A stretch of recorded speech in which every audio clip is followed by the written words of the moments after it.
Naam,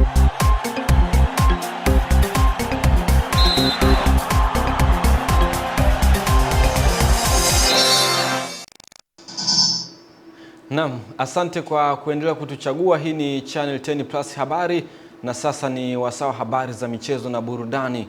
Tayari golikipa wa kisasa wa mpira Eden Bahati niko hapa kukujuza mengi ambayo yamejiri viwanjani, nikianzia hapa nyumbani Tanzania. Ligi kuu ya soka Tanzania bara inataraji kuendelea hapo kesho kwa mchezo mmoja kupigwa, ambapo mnyama Simba atashuka dimbani dhidi ya Wagosi wa Kaya Coastal Union, mechi iliyopangwa kupigwa katika uwanja wa Meja Jenerali Samuyo kuanzia majira ya saa 1 kamili za jioni kwa saa za hapa nyumbani Tanzania. Kuelekea mchezo huo, makocha na wachezaji wa timu zote mbili wamezungumzia maandalizi yao kiufundi, huku kila upande ukihitaji alama 3 muhimu. Hakunaga mechi rahisi kati ya Simba na Coastal. Ni timu ambayo waga inatupa wakati mgumu sana tunapokutana nayo. Hata ukiangalia msimu wa mwaka jana waliweza kupata suluhu katika uwanja wetu wa nyumbani. Kwa hiyo kiukweli tunaochukulia muhimu sana mechi ya kesho hiyo. Maandalizi yetu yako vizuri kabisa, na kinachofurahisha kwamba wachezaji karibuni wote wako kambini na wako tayari kwa ajili ya mchezo wa kesho, sababu ni mchezo muhimu kwetu na pointi 3 ni muhimu katika game ya kesho. Si kama wachezaji wa Simba tumejiandaa vizuri na tumetoka katika breaki. Kwa hiyo nadhani wachezaji wote morali iko juu kwa ajili ya mechi ya kesho, kuipambania Simba katika mechi ya kesho ili tupate pointi 3. Hayo mazuri tuliyofanya kama wanavyosema, tukashindwa kuconvert kuwa magoli, zile nafasi tulizozipata tumeendelea kufanyia mazoezi. Inshallah naomba wachezaji wangu Mwenyezi Mungu awaamshe salama, alafu wawe nafahamu, yani wakumbuke yale yote tuliyokumbushana kiwanjani. Huenda tukaita faraja kubwa sana kwa wana Mangush. Sisi kama wachezaji tumejiandaa vizuri kulingana na maelekezo yanayotupa mwalimu kuikabili mchezo wa Simba. Tutaenda uwanjani katika siku ya kesho kuikabili Simba. Pia kujua tu ni timu kubwa na tutaenda uwanjani kuiheshimu kama ilivyo ukubwa wake katika timu ya Simba kwenye nchi hii ni kubwa sana. Kwa hiyo lazima kama wachezaji tuwe na akili na alichofundisha mwalimu tusikizingatie zaidi ili kwenda kupambana kwenye mchezo. Hao ni makocha pamoja na wachezaji wa timu zote mbili wakizungumza utayari wao kuelekea mchezo wa kesho, mchezo pekee wa ligi kuu ya soka Tanzania bara, mnyama Simba dhidi ya Wagosi wa Kaya Coastal Union katika uwanja wa Meja Jenerali Samuyo Mbweni jijini Dar es Salaam. Kwingineko ni kwamba katika kuhakikisha usalama na afya kwa wanamichezo, uongozi wa chama cha mpira wa miguu wilaya ya Temeke TEFA wamenunua gari ya ambulance ambayo itatumika katika michezo na mashindano mbalimbali. Akizungumza na waandishi wa habari, makamu mwenyekiti wa shirikisho la mpira wa miguu Tanzania TFF Athmani Nyamlani amewapongeza TEFA kwa kununua gari hilo, huku akiweka wazi umuhimu wa kulinda afya michezoni, ambapo mwenyekiti wa TEFA Ali Kamtande amesema ameendelea kuwekeza katika miundombinu ya michezo ili kuhakikisha mazingira bora ya michezo katika wilaya hiyo. Kwamba mechi haichezwi kama hakuna ambulance uwanjani. Kwa hiyo haya ni matakwa ya kikanuni na tunafanya hivyo kwa kuzingatia afya za wachezaji wetu. Hichi ni kitu muhimu sana mmefanya, na leo mmeandika historia ambayo haijawahi kufanyika katika nchi yetu toka ipate uhuru. Kwa hiyo mimi nawapongeza TEFA kwa kupiga hatua. Hili ni jambo kubwa sana kwenye kujali afya za wachezaji wetu, kwenye kujali afya za wanamichezo.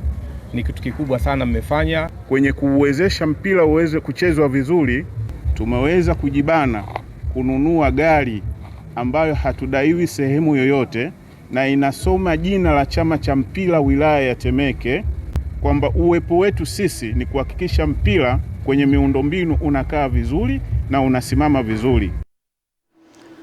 Mafunzo kwa watengeneza maudhui mtandaoni yameendelea mkoani Mwanza katika ukumbi wa Gold Crest Hotel, yakilenga kuwawezesha vijana kujikita katika kubiasharisha vipaji vyao kupitia majukwaa ya kidigitali.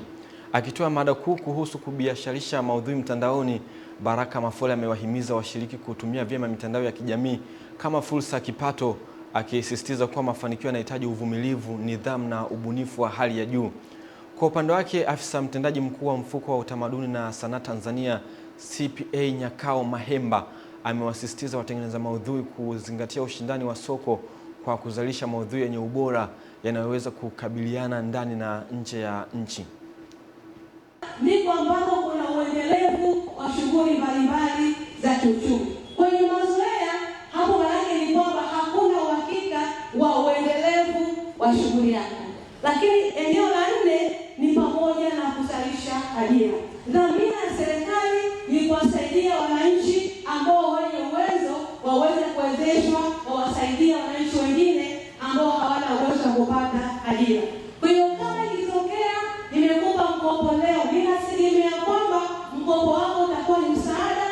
kuweza kuzalisha ajira katika jamii yako, kwa vijana wako wanaokuzunguka katika eneo husika la kibiashara. Lakini pia mwisho ni kuchangia katika pato la taifa. Afisa mtendaji mkuu wa klabu ya Fountain Gate FC Kevin Shaban amesema klabu hiyo imeendelea kuwekeza nguvu kubwa katika kukuza vipaji vya soka kuanzia ngazi ya chini hadi timu ya wakubwa kupitia miradi mbalimbali ya maendeleo ya vijana inayolenga kuibua vipaji chipukizi. Akizungumza na waandishi wa habari, Shaban amesema pamoja na mafanikio ya timu ya wakubwa, timu ya vijana chini ya umri wa miaka 18 imekuwa ikifanya vizuri katika mashindano mbalimbali ikiwemo yale yaliyofanyika hivi karibuni Kigamboni yaliyoandaliwa na klabu ya Yanga, ambapo walifanikiwa kufika fainali kabla ya kupoteza kwa mikwaju ya penalty dhidi ya timu ya taifa ya vijana chini ya miaka 17. Jana tulifanikiwa kushiriki mashindano haya, na kwa ushiriki wetu wa mara ya kwanza mwaka jana tulifanikiwa kuwa mabingwa kwa kategori ya miaka 15 pamoja na miaka 13. Lakini mwaka huu tena tumefanikiwa kupeleka wachezaji wetu huko. Sasa ili kuonyesha seriousness ambayo tunayo katika kukuza na kuendeleza mpira wa vijana, basi huku tumepeleka kategori ya under 7, under 9 pamoja na under 11. Kwa nini tunapeleka kategori hizi ndogo kabisa katika mashindano ya nje ya nchi? Kikubwa ni kujaribu kutengeneza kesho nzuri ya football. Naam, taarifa hiyo inatuwekea utuo kwenye habari za michezo kitaifa, na sasa ni wasaa kupasua anga kwenda kuiangazia yale ya kimichezo medani za kimataifa. Tuungane na msimulizi wetu. Katika medani za kimataifa, Jamhuri ya Kidemokrasia ya Kongo imejihakikishia tiketi ya kombe la dunia katika kipindi cha miaka 52 tangu iliposhiriki mara ya mwisho mwaka 1974 ilipokuwa ikijulikana kama Zaire. Ushindi huo ulipatikana kufuatia bao la dakika ya 100 lililofungwa na beki wa Burnley FC Axel Tuanzebe katika mchezo wa fainali ya mchujo dhidi ya Jamaica, mchezo ambao ulipigwa kwenye uwanja wa Guadalajara nchini Mexico. Kwa ushindi huo, Kongo inakuwa miongoni mwa nchi 10 zitakazoziwakilisha Afrika katika michuano hiyo itakayofanyika katika nchi za Marekani, Canada na Mexico kuanzia mwezi Juni. Katika hatua ya makundi, Kongo imepangwa kundi moja pamoja na Ureno, Colombia na Uzbekistan, huku Iraq imekuwa timu ya mwisho kufuzu baada ya kuibuka na ushindi wa mabao 2-1 dhidi ya Bolivia, huku Italia ikishindwa kufuzu kufuatia kupoteza kwa mikwaju ya penalty kwa magoli 4-1 dhidi ya Bosnia. Wakati huo huo, Rais wa Jamhuri ya Kidemokrasia ya Kongo Felix Tshisekedi usiku wa kuamkia leo alijumuika na maelfu ya wananchi katika mitaa ya Kinshasa kusherehekea kufuzu kwa taifa hilo katika kombe la dunia la mwaka 2026. DRC ilipata ushindi mwembamba wa bao 1 dhidi ya Jamaica katika mechi ambayo ilivuta hisia kali, ushindi ambao umeweka historia mpya kwa taifa hilo ambalo liko katika ukanda wa Afrika Mashariki. Ni hayo tu katika medani za kimataifa. Mimi ni Witness Ngalawa, winga teleza, na hii ni Channel 10+. Naam, asante Witness Ngalawa alimaarufu kama winga teleza kwa kutujuza habari za michezo medani za kimataifa kwa umakini wa hali ya juu. Lakini hongera kwa timu ya DRC Congo kwa kufuzu kombe la dunia baada ya miaka 52 kupita pasi nao kufuzu katika kombe la dunia. Lakini pole kwa timu ya taifa ya Italia kwa kushindwa kufuzu katika kombe la dunia kwa mara ya 3 mfululizo. Kufikia hapo hatuna ziada kutoka kwenye chumba chetu cha habari za michezo na burudani.